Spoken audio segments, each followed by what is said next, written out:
नमस्कार। आज बात करते हैं दुनिया के सबसे तनावपूर्ण रिश्तों में से एक की, यानी अमेरिका और ईरान की। एक सवाल जो आजकल हर किसी के जहन में है, क्या ये दोनों देश जंग की दहलीज पर खड़े हैं? चलिए, इसी सवाल का जवाब ढूंढते हैं। तो यही वो बड़ा सवाल है जो दुनिया भर के नेताओं से लेकर आम लोगों तक सबको परेशान किए हुए है। पर देखिए, इसका जवाब हाँ या ना में देना इतना आसान नहीं है। ये मामला काफी पेचीदा है और इसे समझने के लिए हमें इसकी तह तक जाना होगा। देखिए, ये जो तनाव है ना, ये कोई नई बात नहीं है। इसकी जड़ें इतिहास में बहुत गहरी हैं। असल में 1953 में सीआईए के सपोर्ट से हुआ तख्तापलट हो या फिर 1979 की ईरानी क्रांति, इन घटनाओं ने दोनों देशों के बीच शक की एक ऐसी गहरी खाई बना दी है जो आज भी उनके रिश्तों पर हावी है। तो सवाल ये है कि इस पुरानी दुश्मनी को आज के समय में क्या चीज़ हवा दे रही है। इस तनाव को अगर असल में समझना है तो हमें इसकी मुख्य वजहों को देखना होगा। हमने 4 ऐसे बड़े कारण पहचाने हैं जो इस पूरे संघर्ष की जड़ हैं। तो चलिए एक-एक करके इन्हें समझते हैं। पहली और शायद सबसे बड़ी वजह है ईरान का न्यूक्लियर प्रोग्राम। अमेरिका और उसके साथी देशों को हमेशा ये डर सताता है कि ईरान छिपकर परमाणु बम बना रहा है। अगर ऐसा हुआ तो ये उस पूरे इलाके का पावर बैलेंस ही बिगाड़ देगा। दूसरी तरफ ईरान हमेशा से यही कहता आया है कि भाई हमारा प्रोग्राम तो पूरी तरह से शांतिपूर्ण है, सिर्फ बिजली बनाने और मेडिकल रिसर्च के लिए। बस यहीं से एक बुनियादी अविश्वास पैदा होता है जो इस टकराव की एक बहुत बड़ी वजह है। अब आता है दूसरा बड़ा फैक्टर और वो है इजराइल। यहाँ पर मामला बिल्कुल उल्टा है।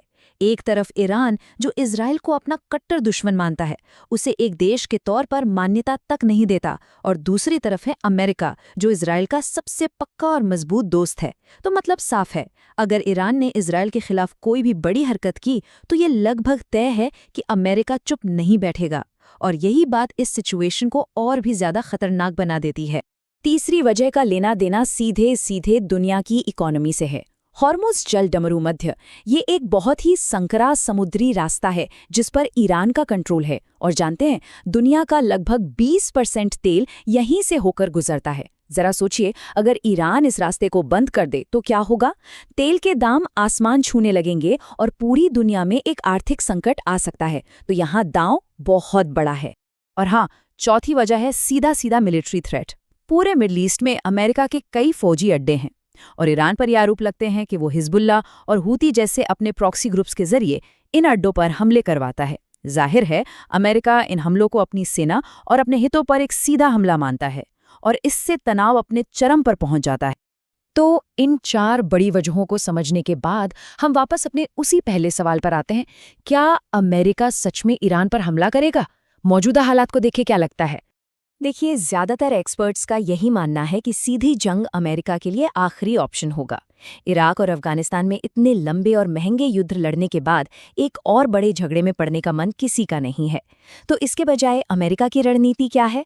आर्थिक पाबंदियां लगाना, डिप्लोमेटिक प्रेशर बनाना और शायद कुछ खुफिया ऑपरेशंस करना।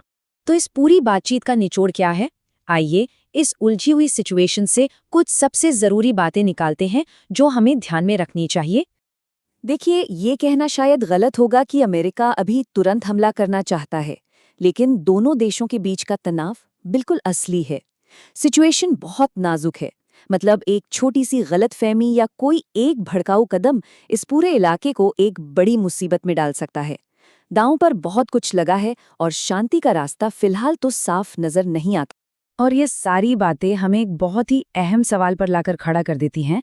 क्या डिप्लोमेसी और बातचीत इस खतरनाक टकराव को टाल पाएगी, या फिर हम एक ऐसी जंग की तरफ बढ़ रहे हैं जिसके नतीजे बहुत भयानक हो सकते हैं?